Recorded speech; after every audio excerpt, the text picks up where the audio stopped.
Bonjour les Sagittaires, je reviens pour votre horoscope astrologique pour le mois de mai 2025. On va découvrir ensemble un petit peu ce que ce mois vous réserve dans ce podcast. Donc déjà, ce que je peux vous dire de prime abord, s'il fallait un peu faire un petit teaser, c'est que votre optimisme va vraiment être contagieux. Vous allez avoir beaucoup plus de motivation, d'entrain. Vous allez avoir envie de bouger, de vous ouvrir au monde et de reprendre une certaine forme d'autonomie si vous aviez eu peut-être l'impression d'être un peu bloqué dans une situation, de reprendre votre pouvoir, votre indépendance. Et en fait, vous allez vous sentir beaucoup plus libre et beaucoup plus libre de vos mouvements, surtout, principalement. Pour ce qui est de la façon dont je vais procéder, je vais d'abord faire les énergies générales, ensuite on ira voir le travail, les finances, la vie sentimentale, et on terminera avec quelques conseils et des dates clés que vous pourrez noter si vous le souhaitez, pour pouvoir vous organiser au mieux pour le mois de mai. Au niveau des énergies générales, comme je vous disais, on voit que vous reprenez votre dynamisme, c'est un mois pour tester de nouvelles choses, sortir de la routine, c'est peut-être un mois où vous allez avoir envie d'apprendre, vous allez peut-être voyager, et puis symboliquement, il y a quelque chose qui va un peu s'ouvrir en vous, comme une espèce de fleur qui est prête à éclore, parce que la période est propice, parce que la météo s'y prête, et en vous, ça bouge, voilà. Le 23 mai, il pourrait y avoir un moment marquant où ça sera peut-être une phase, la fin du mois de mai, où vous allez vouloir vraiment vous engager dans une voie parce que vous êtes complètement en accord avec ce que vous avez envie de faire, que en gros les planètes s'alignent, si vous voulez, les étoiles s'alignent pour vous, et vous allez avoir cette liberté d'aller de l'avant, d'être beaucoup plus libre, d'être beaucoup plus aussi... Quand je dis libre, c'est pas que libre de ses mouvements, c'est aussi libre de penser, libre de challenger vos croyances, libre de faire autrement, libre d'être et de vivre différemment, et en gros d'être avec une notion de liberté et de pouvoir vous donner ce mois-ci la liberté de croire à nouveau que peut-être pas tout est possible, mais que beaucoup de choses sont possibles, peut-être au-delà de ce que vous imaginiez ou de ce que vous espériez. Donc, même peut-être les idées les plus farfelues pourraient prendre vie en mai et pour votre plus grand plaisir. Au niveau travail, on sent que vous avez envie que ça bouge. Et de toute façon, les opportunités vont pouvoir un petit peu vous permettre d'élargir vos horizons entre le 8 et le 16 mai. Ça peut arriver sous la forme d'une formation, d'un partenariat, d'une collaboration, d'un projet qui pourrait avoir quelque chose en lien avec l'étranger, ou de tout simplement pouvoir apporter une touche de nouveauté dans votre vie pro, dans votre façon peut-être de travailler.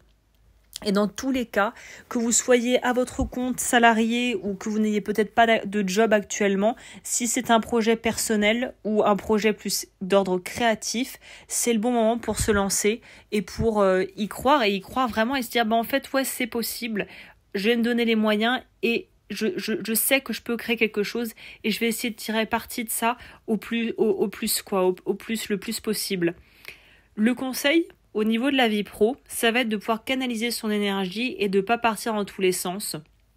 En gros, c'est pouvoir être plus focalisé sur ce qu'on veut, et c'est ce qui apporte la puissance. C'est-à-dire être précis va vous apporter une espèce de rigueur et de... La précision ici, je ne sais pas pourquoi c'est ça qui me vient spontanément à l'esprit. La précision est gage de sûreté. La précision est comme un archer qui vise la cible.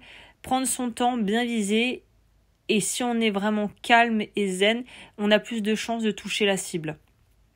Au niveau de la vie financière, il pourrait y avoir de bonnes nouvelles qui arrivent autour du 21 mai. Ça pourrait être aussi le fruit des efforts qui finissent par payer. Peut-être qu'on lance ses premiers contrats, peut-être que finalement les clients signent avec vous, qu'il y a une promotion dans l'air. Par contre, attention en revanche aux dépenses qui seraient un peu peut-être inutiles aux alentours du 12 mai, car peut-être que cette forme d'enthousiasme, de joie, de se sentir galvanisé, d'être un peu comme sur un nuage, pourrait te faire dire oui peut-être un peu trop vite à certaines choses qui ne sont pas si nécessaires que ça. Donc là, on peut dire que ce qui est toujours préférable, en tout cas ce qui est recommandé ici, c'est de mettre de côté ce mois-ci, surtout si après tu as envie de financer un voyage, une formation ou un projet qui pourrait arriver ultérieurement, où tu sais que c'est déjà un peu dans les tuyaux. Donc en gros, il faut prendre le temps de faire les choses et de les faire bien. Dans la vie sentimentale, on voit qu'en couple, il y a un besoin de pouvoir faire une escapade ou retrouver une dose de romantisme avec son partenaire ou sa partenaire. Vers le 19 mai, on te dit, donc en gros vers le milieu du mois, on te dit évite peut-être les discussions à chaud, dis ce que tu ressens, mais après avoir pris le temps de digérer ce qui se passe ou de pouvoir analyser pourquoi certaines dynamiques dans ton couple ne te conviennent pas ou plus. En gros, il faut avoir une approche plus pédagogue, c'est-à-dire plus empathique, ce qui veut absolument pas dire évidemment que vous n'avez aucune empathie, mais c'est cette notion de se dire, voilà, il y a certaines choses qui sont à peut-être recadrer, recalibrer, revoir à deux, ou peut-être que c'est un peu dans un sens plus que dans l'autre, mais là c'est une bonne période pour en fait apprendre à communiquer et à communiquer autrement avec son partenaire de vie. Pour les célibataires, comme je le disais, c'est dans l'air du temps pour tous les signes en réalité. Évidemment, qui dit printemps, saison des amours pour les animaux, comme je disais pour le signe précédent, c'est-à-dire avant vous les scorpions. Il y a cette notion de période très favorable et très propice finalement aux rencontres. Il pourrait se produire une rencontre autour du 23 mai pour toi, une rencontre très lumineuse qui pourrait se faire via un groupe d'amis, de gens en formation avec toi, de collègues, une activité ou même en ligne, des choses où il pourrait y avoir un regroupement de personnes. Je sais que, alors je suis pas trop là-dedans, mais je sais que sur Twitch c'est une plateforme, ou Discord plutôt je crois, une plateforme où on peut voir des gens faire des choses ou parler de sujets et on interagit dans les commentaires un peu comme dans des lives sur les réseaux sociaux. Il pourrait y avoir quelque chose qui se passe. En tout cas, tu vas attirer des gens à toi en étant toi-même sans avoir besoin de filtrer des parties de toi. En gros, arrive nature peinture et la vie fera le reste. C'est un peu ça. Le conseil globalement pour la vie sentimentale, c'est de se dire que l'amour, c'est aussi cette envie commune d'explorer ensemble des territoires inconnus, qu'il soit vraiment physique, c'est-à-dire littéralement on pourrait prendre ça comme voyager et découvrir un pays à l'étranger, ou de découvrir des zones inconnues en soi et des facettes de soi qu'on ne connaissait pas. Et c'est aussi la beauté de la chose en fait. Au niveau du bien-être, vous allez être vraiment à fond, les Sagittaires, beaucoup d'énergie, beaucoup de drive, de peps, mais tout en gardant ta vitalité. Il y a besoin d'un exutoire, de bons exutoires pour canaliser un petit peu tout ça si tu as vraiment un trop plein d'énergie qui fait que tu tiens pas en place en fait. Pour les gens qui ont un peu le profil là, pile électrique, essayer de vraiment pouvoir lâcher du lest et avancer en ayant des activités où on sait qu'on peut vraiment tout lâcher et se défouler.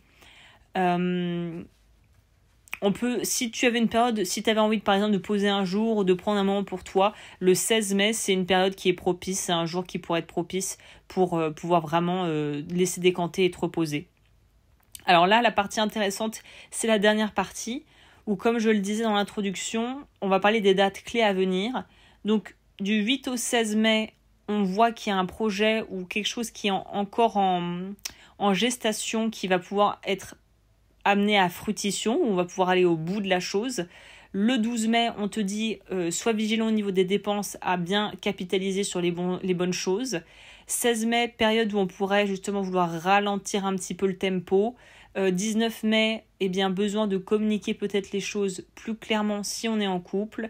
Et autour du 23 mai, tournant très positif pour les célibataires et de jolies rencontres, même pour les personnes en couple, où humainement vous pourriez être sollicité et dans une dynamique de découverte, d'expansion, d'envie peut-être de vous créer un nouveau cercle d'amis ou de renforcer les liens amicaux et familiaux que vous avez déjà. Donc c'est très positif dans l'ensemble. Donc voilà. Le Sagittaire, pour toi, c'est un mois où on te propose d'élargir tes perspectives. En gros, c'est vraiment ça, de rêver plus grand et de te remettre en mouvement à ton rythme et de retrouver la foi en ce que tu fais si tu avais un petit peu perdu de ta superbe. Donc voilà, si ce tirage t'a plu, j'aimais du reste de ta romancienne. Si cet horoscope t'a plu, n'hésite pas à liker, à t'abonner, à partager, à commenter, à rester branché pour les nouveaux épisodes qui vont arriver. Et n'hésite pas également à me dire en commentaire quel est ton projet actuel ou le projet que tu aimerais lancer. Et puis moi, je te dis à très vite pour les horoscopes de juin du coup.